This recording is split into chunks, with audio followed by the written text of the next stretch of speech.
Om Aganatimrandasya Ganagana Sarakaya Chaksurun Miritam Yanatajmai Sri Gurave Namaha Sri Chaitanya Manobhistam Stapitam Yanabhutare Sayam Rupakaramayam Darati Sa Parandikam Vandeham Siguru Siyata Parakamaram Sigurun Vaishnavam Scha Sigurupam Sagadatam Sahagana Raganatam Vitam Stam Sadevam Sadvaitam Savadutam Parijana Sahitam Krishna Chaitanya Devam Sri Radha Krishna Padan Sahagana Lalita Sri Vishakan Vitam Scha Nama Om Vishnu Padaya Krishna Pastaya Bhutare Srimati Bhaktivedanta Swami Tinamane Namaste Sarasati Deva Garavani Patani Nivishesa Sanyavadi Praskada De Sadhani Narayanam Namaskritam Naram Chaiva Narottamam Devam Sarasatim Vyasam Tito Jayo Dhyare Nashtapariyasho Abhadyesu Nityam Bhagavata Sevya Bhagavati Atamashoki Bhakti Bhavati Naistaki Nigamaka Padurugaritam Param Shukamakaramrita Dravisamitam Pivata Bhagavatam Rasham Maryam Mahora Hora Shika Bhavakaham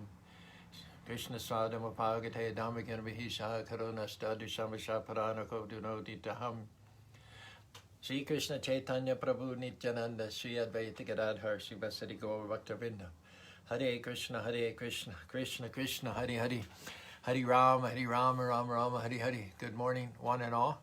Motivational Monday coming to you from bustling Spanish Fort, Utah. Are you ready to start off a new week in the right way?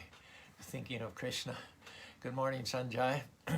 We're on this is a carryover from last Wednesday.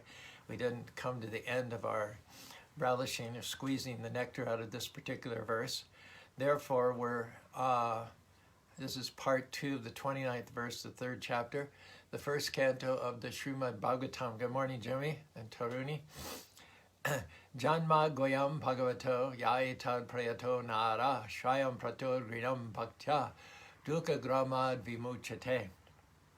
Once again, whoever carefully recites the mysterious appearances of the Lord with devotion in the morning, which is exactly what we're doing, and in the evening, another opportunity later on today, gets relief from all the miseries of life. Prabhupada writes in the purport here, in the Bhagavad Gita, the personality of Godhead has declared that anyone who knows the principles of the transcendental birth and activities of the Lord will go back to home, back to Godhead after being relieved from this material tabernacle. So simply knowing factually the mysterious way of the Lord's incarnation in this material world can liberate one from material bondage. We ended off last class, the previous Wednesday, by making this point that if material development and material comforts could drive away all of one's lamentations and counteract any reservations or scruples one had for family, social, or international inebrities, then why would Arjuna have declared in the Bhagavad Gita, Nahi prapasyami mamapadu jad yokschokam utsasamindira avyapabhumosha ridam rajam sararam adicharivatnam. Arjuna says, I cannot drive away this grief even if I win an unrivaled kingdom on earth or supremacy like the demigods in heaven. Meaning that if material acquisition would make you happy, here is Arjuna poised on the verge of conquering the whole world, removing the thorns from his side in the form of Duryodhana and Karna and Ashwatthama and Sakuni, having an undisputed sovereignty of the world along with him and his brothers. If that was what would give happiness, as modern day culture would have us believe, why is Arjuna not excited? Why is he not tingling with anticipation? Just the opposite. He's dropped his bow, he's trembling, he's confused, he's even suicidal. Yadimam apatikaram asasta. Wouldn't it not be better, he asked Krishna, if I were to die unarmed and unresisting rather than to kill my relatives? In fact, the Bhagavad Gita confirms the scruples which Arjuna is feeling about material acquisition. It is said by some quasi-pseudo-philosophers, beg, borrow, and steal. Get ahead, whatever you have to do, because this life is our only life, and there's nothing after this. But the Bhagavad Gita confirms Arjuna's scruples about giving up everything, throwing everything over in order to get material happiness. The main reasoning is that material happiness is just temporary. We're eternal. living beings created in the image of God. So therefore, if you sell out your eternal heritage, your eternal soul for some temporary benefits, it's not considered to be very intelligent. Sinye punya marta loka vishanti. Evam bhukva tvai anuprapanam gata katums kama kama labante. It is true that one can elevate oneself by manipulation of the karmic laws of the universe in such a way that one accrues a great stock of punya, a great stock of pious activities, which one has accrued in this birth, which will push one up in one's next birth to the higher planets of the demigods. One gets a lifespan, hundreds of thousands of years. One gets a higher standard of living. It is even said in the planets of the demigod that there's relatively little disease. Old age, one gets old just moments before one dies. Otherwise, one enjoys radiant youth pretty much right up until the verge of death. One doesn't have to go through all the problems of growth and adolescence and infantilism.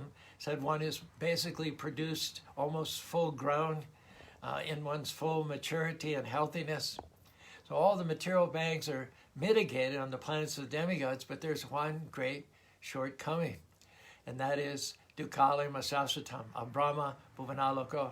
From the highest planet to the lowest planet, they're all places where repeated birth, death, disease, and old age take place.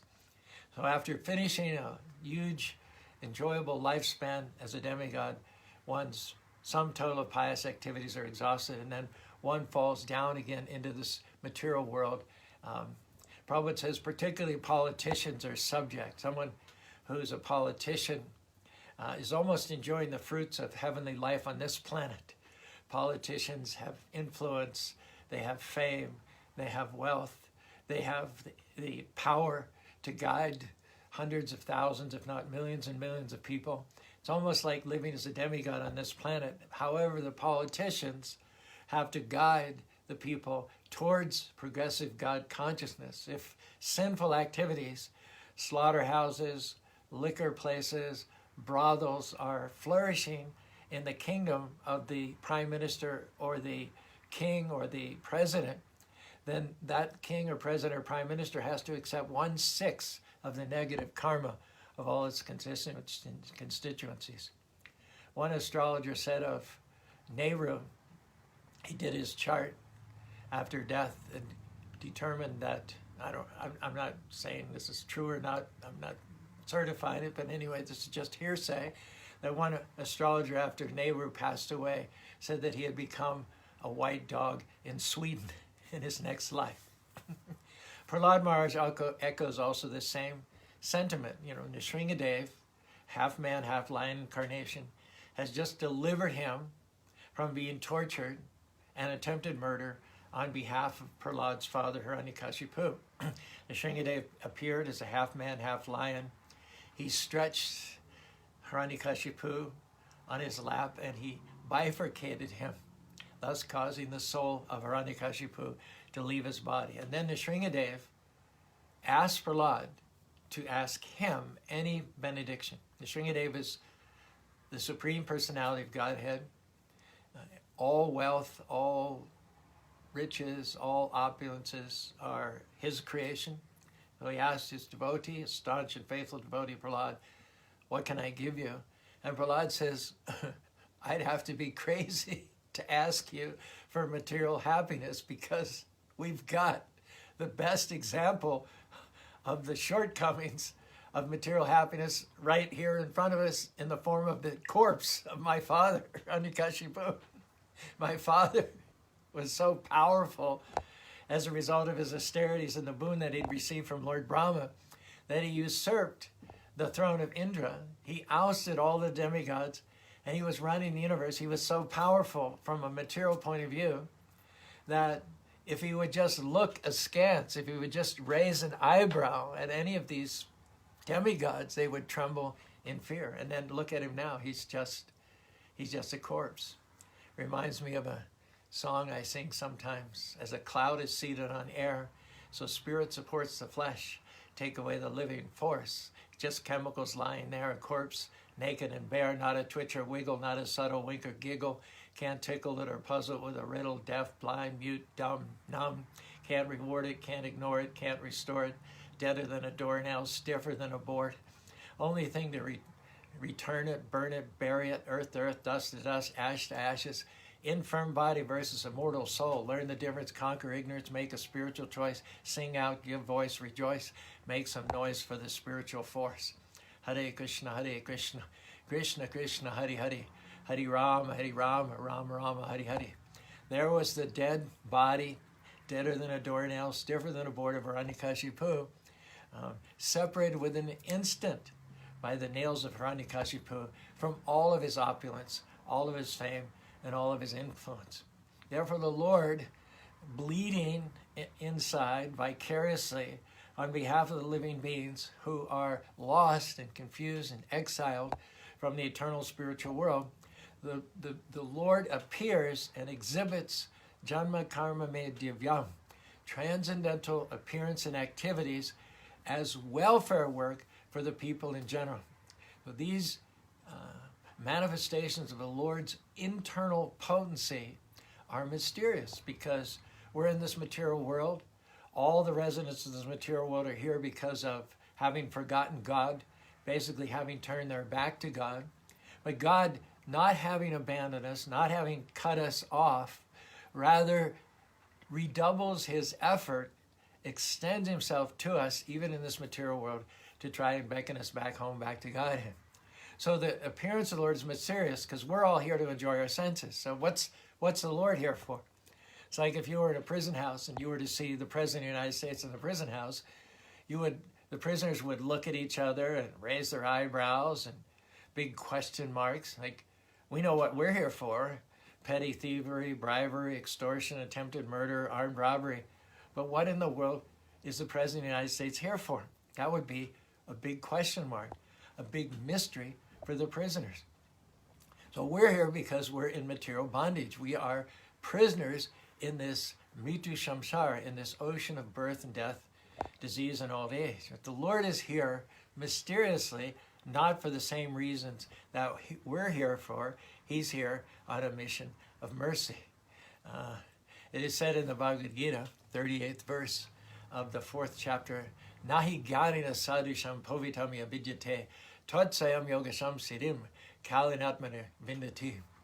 There is nothing in this world so sublime and pure as transcendental knowledge. Such knowledge is the mature fruit of all mysticism, and one who has become accomplished in the practice of devotional service enjoys this knowledge within himself in due course of time. So there's nothing higher, there's nothing more sublime. At the same time, there's nothing more mysterious than knowing the secrets and the truth behind the birth and the appearance of the Lord in this material world. His ways are not our ways. His way of doing things are not our way of doing things. So there are so many aspects of Krishna Leela, Krishna pastimes, which are mysterious to the conditioned souls in this material world.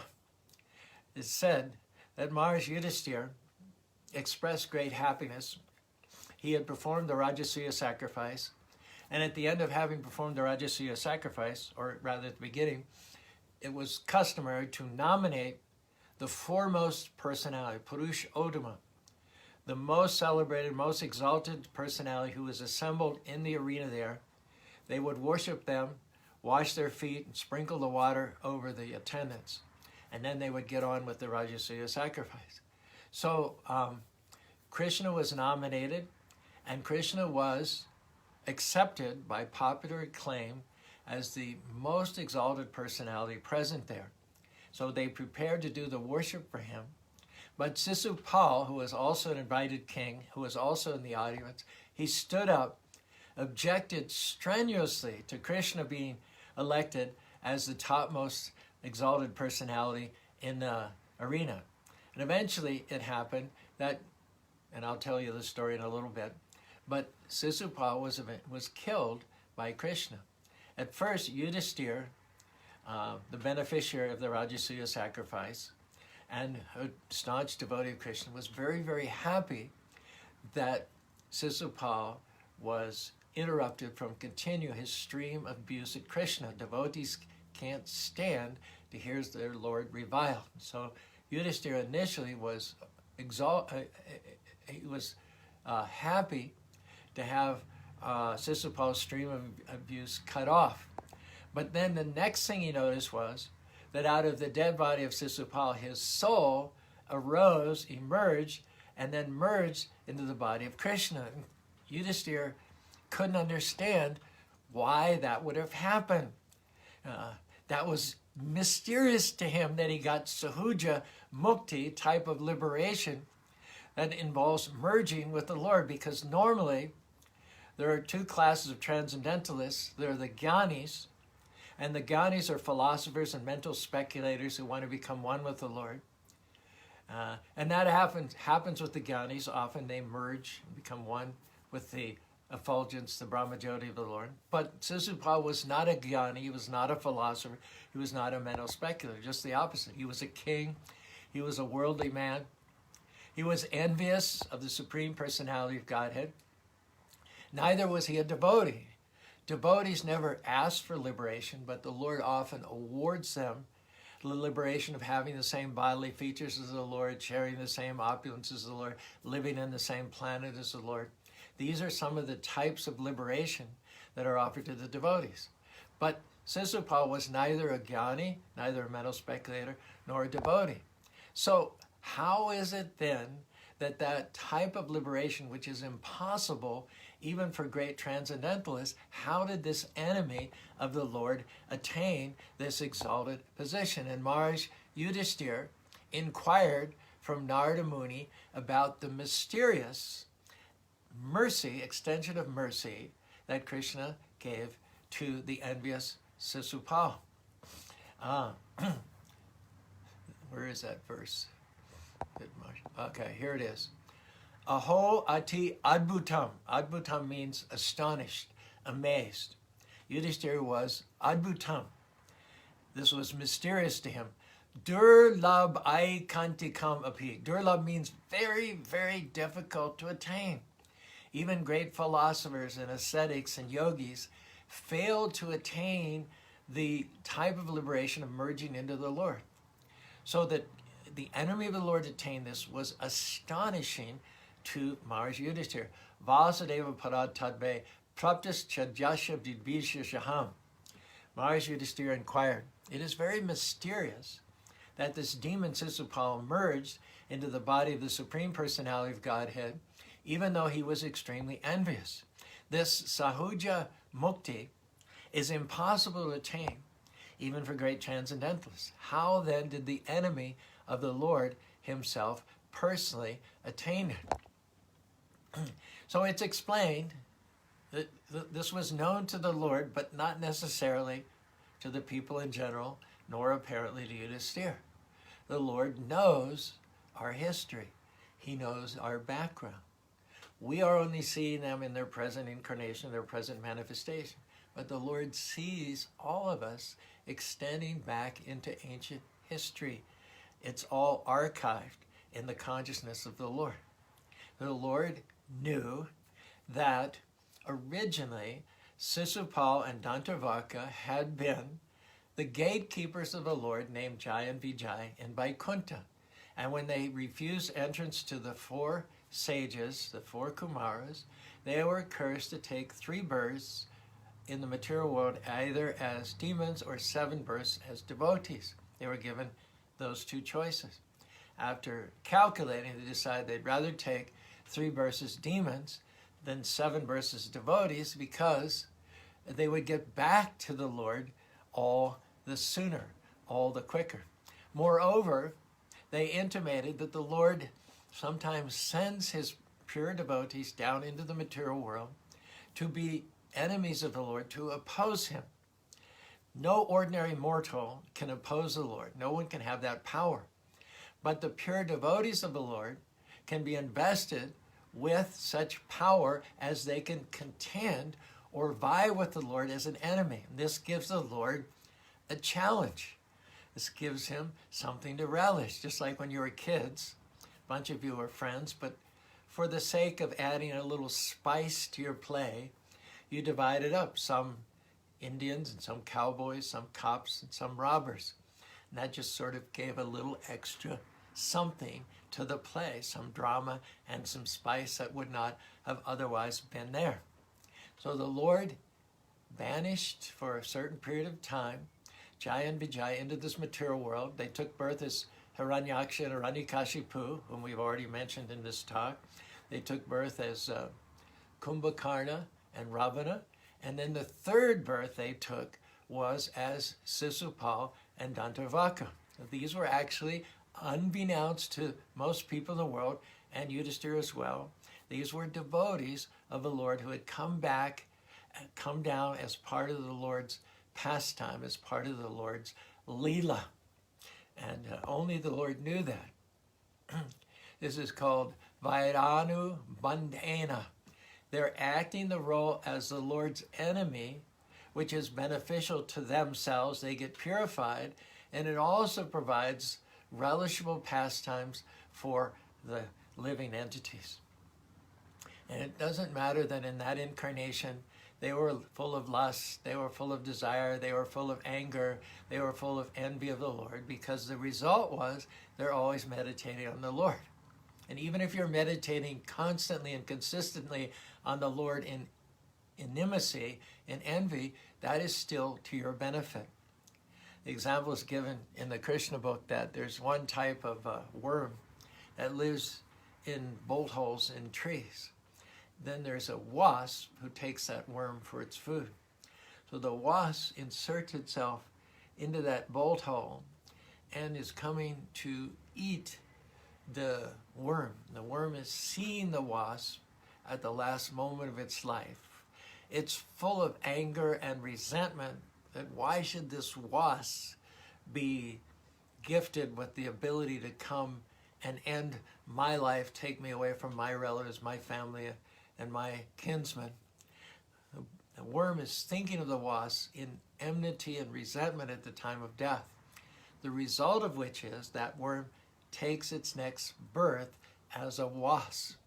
So even the enemies of the Lord, like Kamsa, Hiranyakashipu, Sisupal, they're thinking of the Lord in enmity at the time of their birth, their death, and the result is they get a type of liberation. They get to merge with the Lord at the time of his death. Again, also, even in Sisupal's life, in that current incarnation, Krishna knew things that most people didn't know. For instance, in the Mahabharata explained that Sisupal was born with 3 eyes and 4 arms. This is how he came out of his mother's womb. And it was predicted through a celestial voice at the time that when Sisupal would sit on the lap of his future killer, the extra arms and eyes would disappear. So Sisupal's mother made a habit that whenever any friends and well-wishers would come, she would put her son on their lap, and then she'd watch to see what happened. So it didn't happen for a long time. Then Krishna came to visit and offer his respects to the newborn child. Sisupal's mother put her child on the lap of Krishna, and the extra eyes and arms fell out. So then Sisupal's mother realized that this was going to be the future killer, Sisupal. And so in order to protect her child, she asked Krishna that even if my son insults you 100 times, would you grant me the blessing that you would forgive him? Krishna said, yes, I will do that. Later on, as Sisupal matured, he became a good friend of Rukmi, whose sister was Rukmini. Now, being close friends, Rukmi wanted more than anything to get his sister Rukmini married to Sisupal. And Rukmi made the arrangements for the wedding of his friend Sisupal and his sister Rukmini. However, as Rukmini was emerging from the temple of Durga and walking very slowly and regally towards the mandap, the Kalyana mandap, the place where the marriage was going to take place, she was thinking of Krishna. She had sent a message to Krishna. She was the eternal consort, none other than the goddess of fortune, who is always with the Lord.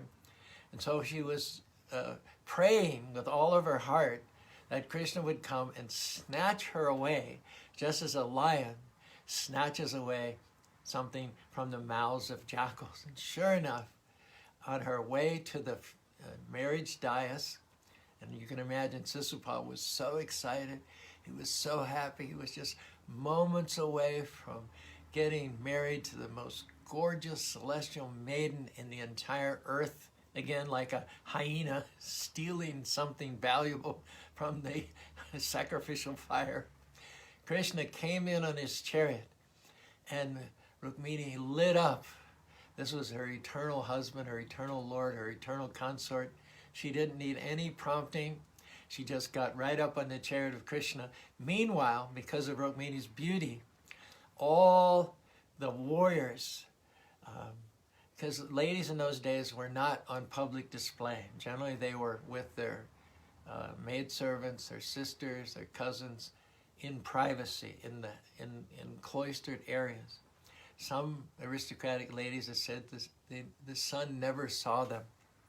So Rukmini was appearing in public for perhaps the first time, and her beauty was so astonishing that warriors and kings who had been sitting on top of their elephants and on their horses, and who were even standing upright, swooned. They lost consciousness, and they were prone all over here and there, like fallen trees in a windstorm. So Krishna took Rukmini on his chariot, and they started leaving for Dwarka, and everybody was disoriented.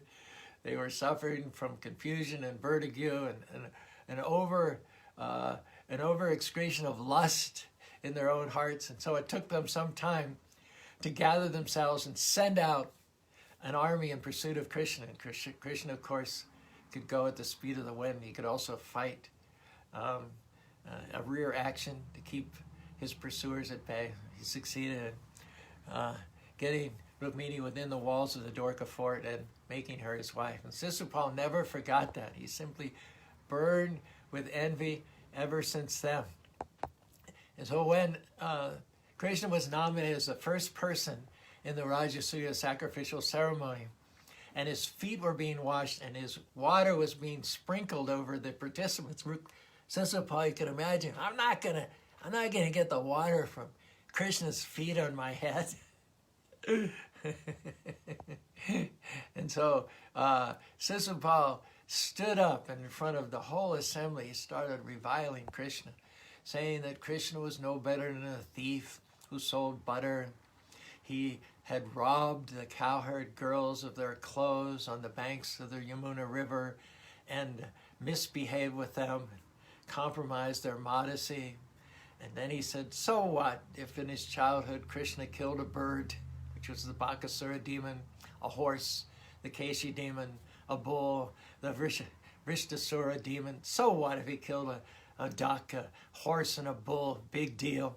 If he lifted up a pebble named Govardhan Hill and held it aloft for 7 days, what's so special about that? And then, of course, he displayed his greediness in eating the Anakut, the mountain of prasadam that was offered on the occasion of the Govardhan Hill. He killed the very virtuous and brave Kamsa, who was a friend of Sisupal, Jarvasana, and Dantavakra. They were all buddies, these demons who are oppressing the earth. Sisupal said that Krishna killed Kamsa, who was a very, very upright and virtuous person. Not only that, he was his uncle. He said, who kills his uncle, and how can we elevate someone to the position of worship if he killed his uncle? That's hardly better than killing your father. So considering all this, have all the kings, have everyone here who voted for Krishna lost their senses? There are so many kings, there are so many qualified persons here. Why would you pass over all of them to elect a cowherd boy to be the guardian deity when there are so many other options here? Why should noble warriors like us give our prayers to a cowherd boy whose origin is unknown, whose caste is a mystery, who is dark-skinned and not light-skinned like us, and who is a virtueless person. And he also included insults to Bhisma in this diatribe, calling Bhisma a coward for having accepted a vow of celibacy throughout his life. So certain personalities like Sahadev and Bhisma and Bhima became furious at all this invective coming from Sisupal. They stood up, they were ready to shoot their arrows or pound him to a paste with their maces. But Krishna calmed them all down. He sat without any sign on his countenance that he was in any way disturbed by all of Sisupal's insults coming one after another. And when Sisupal reached 99 insults, Krishna held up his hand. He asked Sisupal to pause. And he said, Sisupal, and this was all mysterious, coming back to our theme. This was, people could not understand. You know, it's a managerial principle. If you're a manager and you've read books on management, one of the prime no-nos, one of the prime not-to-dos is to criticize or chastise any of your employees in front of other employees. If you have something critical to say to someone in your organization, you always do them the courtesy of saying it in private. You do not publicly humiliate them in front of their co-workers. And that's exactly what Sisupal was doing. He wasn't taking Krishna delicately and tactfully into a private place to express all his reservations about Krishna, but he was doing it in the most public way possible. Everybody who was anybody, all the movers and shakers, all the kings, all the people that matter were present in one place, and in front of all of them, Sisupal is ranting and raving against Krishna. And it was totally mysterious how it was that Krishna put up with all these insults, one after another, with peace and equanimity. To have reached 99 insults, you can imagine it went on for quite some time. 30 minutes, 45 minutes. In your own experience, if someone even says something to you that you think is not as respectful as you think you are due, oftentimes we'll just, at least in our mind, we'll shoot back at that person, or we'll start thinking negatively. There was nothing on Krishna's countenance that indicated that he was in any way, shape, or form disturbed. And that's because Krishna's Atmarama. He's not detracted. There was nothing that Sisupal could say that would make Krishna less than the Supreme Personality of Godhead. And there would have been no praise that Sisupal could have given Krishna to have enhanced his stature. He's completely complete, completely full, completely self-satisfied by definition. So after the 99th insult, then Krishna stopped Sisupal and he held up his hand and he said, if you stop now, I'll forgive you. I'll even bless you. I'll even bless you that good qualities will replace your enviousness, your bitterness, your lack of contentment. If you stop now, we'll just bury the hatchet, we'll be friends, we'll call it quits, and I will be your benefactor, and I will bless you. But Sisupal couldn't stop, considering such a deal that Krishna gave him. It's like Ram. Ram told Ravana on the eve of their battle together, if you return Sita, we may not be bosom buddies, but we'll let bygones be bygones. We'll live and let live. We'll go our separate ways. So Krishna offered this deal after having been so insulted in a public way by Sisupal. Krishna said, just stop now. Hopefully you've got it all off your chest. Don't go further. Don't push it at this point. You've had your say. Everybody knows what you feel. You've got your payback. You've publicly insulted me. Now, just know when to stop. Know when enough is enough and more is unacceptable. Sisupal was on such a riff that he couldn't stop. He opened his mouth and he insulted Krishna for the 100th time or the 101st time, whatever it was.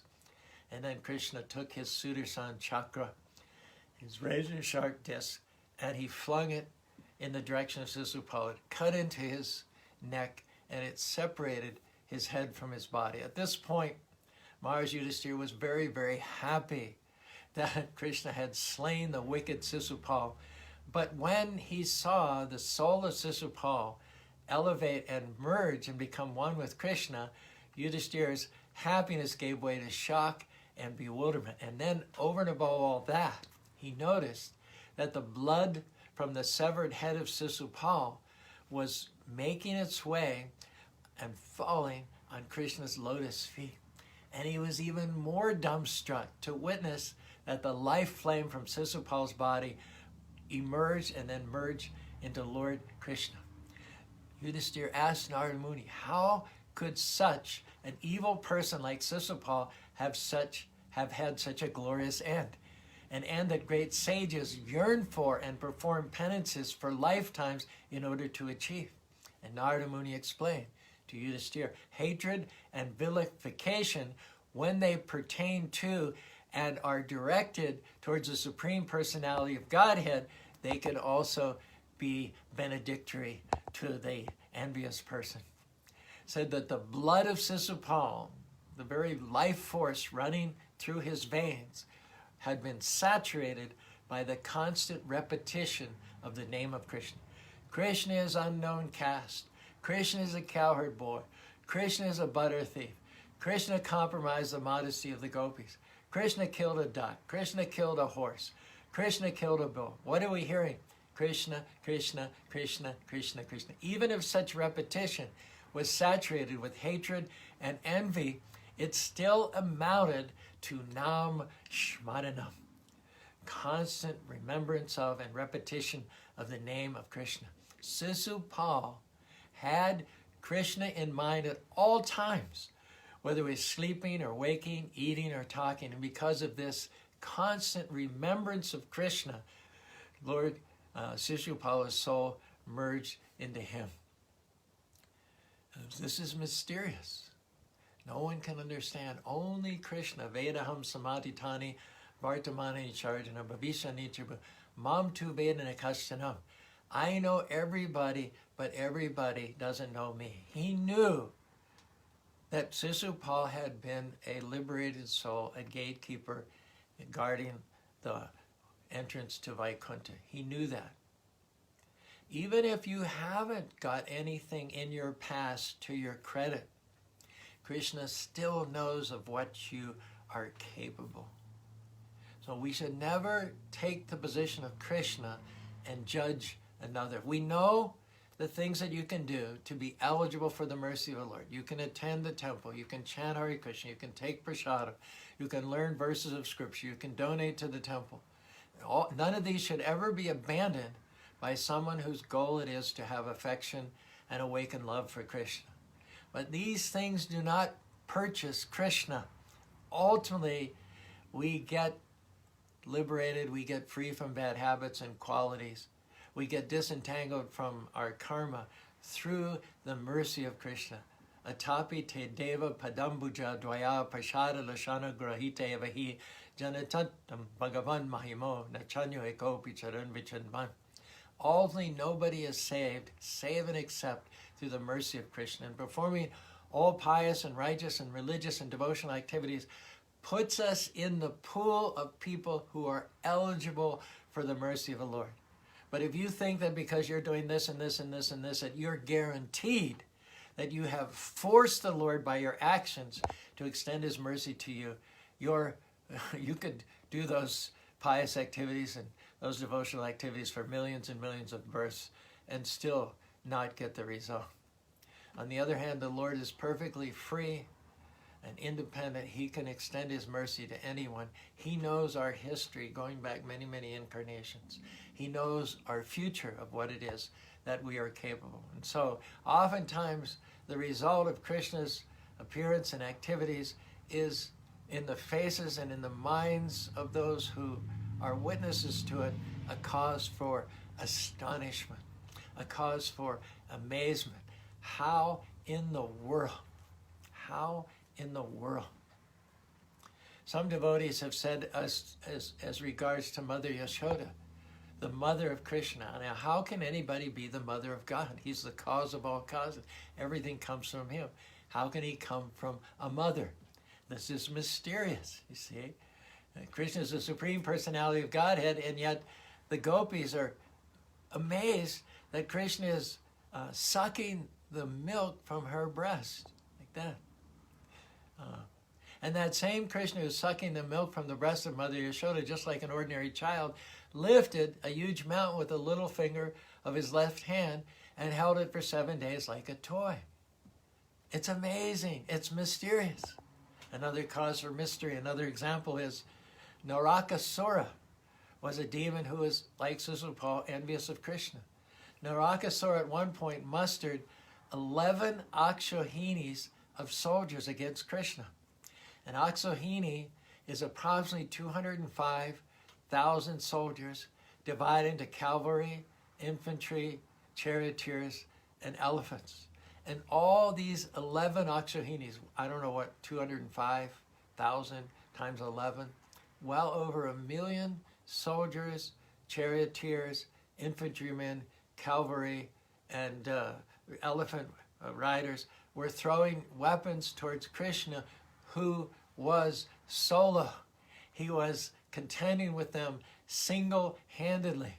And Krishna killed them all, and I might add, gave them liberation, because if you're seeing Krishna at the time of death, you're blessed with liberation. Once again, totally mysterious, totally amazing. Krishna defeated over 1 million of Narakasura's soldiers by throwing 3 arrows. When this story was narrated to Maharaj Parikshit, his hair stood on end. He got goosebumps. His eyes became overwhelmed with joy. Brahma, one other example. Brahma stole the cows and cowherd boys, and when he turned back, he saw that there was another set of cows and cowherd boys. And when Krishna intimated that Brahma was eyewitnessing the scene, Krishna caused all those cowherd boys and cows to reveal their four-armed Vishnu forms. Lord Brahma was amazed to see all these Vishnus having emanated from Krishna, and then to cap it off, he saw in that same scene thousands and thousands of Brahmas, not like himself, but with more heads, more size, more power than him. He was the least of all the Brahmas. He saw countless Brahmas worshiping those Vishnu forms in the presence of Krishna. One last example. One time, while they're out herding the cows and the calves, there came a great forest fire into the Bandaravana forest. Krishna simply instructed his friends to close their eyes, and while their eyes were closed, Krishna in a second absorbed and sucked in all the heat and all the flames of the forest fire. One instance after another. How it is that Krishna acts beyond the capacity of our mind to comprehend it. How Krishna's birth and activities are divyam, mysterious and transcendental. Our appeal to you is don't take them superficially. Don't embark upon a superficial understanding. Don't read about it from a mundane source or from an academist. Go deep into the nectar of the pastimes of Krishna under the guidance of a bona fide spiritual master. As William Cowper said, God moves in a mysterious way, his wonders to perform. He plants his footstep on the sea and rides upon the storm. Deep in unfathomable minds of never-failing skill, he treasures up his bright designs and works his sovereign will. How can the all-powerful Lord take birth seemingly like an ordinary man? He explains it himself in the 6th verse of the 4th chapter of the Bhagavad Gita. Ajo pishan abhyayatmad bhutanam isharo shisham Prakritim samadistaya sambhavami atmamaya. Although I'm unborn and my transcendental body never deteriorates, and although I'm the Lord of all living beings, still by my own will I take birth in this material world again and again and again. And if you are fortunate enough to understand in depth, in truth, the mysteries behind the appearance and activities of the Lord, then you can make your life successful and go back home, back to Godhead. Here it is said in this very verse that we're reading, Janma goyam bhagavato ya etat preyato nara shayam pratagrinam bhaktya dukkha gramad vimuchate. We're reading the translation once again. Whoever carefully recites the mysterious appearances of the Lord with devotion in the morning and in the evening gets relief from all the miseries of life. And just once again, the purport by Srila Prabhupada concludes our presentation this motivational Monday morning. In the Bhagavad Gita, the personality of Godhead has declared that anyone who knows the principles of the transcendental birth and activities of the Lord will go back to home, back to Godhead, after being relieved from this material tabernacle. So simply knowing factually the mysterious way of the Lord's incarnation in this material world can liberate one from material bondage. Om Tat Sat Q-E-D. That concludes our discussion of the 29th verse, 3rd chapter of Srimad Bhagavatam on this motivational Monday morning, September 28th. Hope it got you off to a good start in your week, and if you like to maintain the momentum, join us 23 hours from now, tomorrow morning for Transcendental Tuesday, when we'll move on to the 30th verse of the 3rd chapter, 1st canto of Srimad Bhagavatam. Thank you for being with us. Until we meet again, don't forget to chant Hare Krishna, Krishna Krishna, Hare Hare, Hare Rama, Rama Rama, Hare Hare.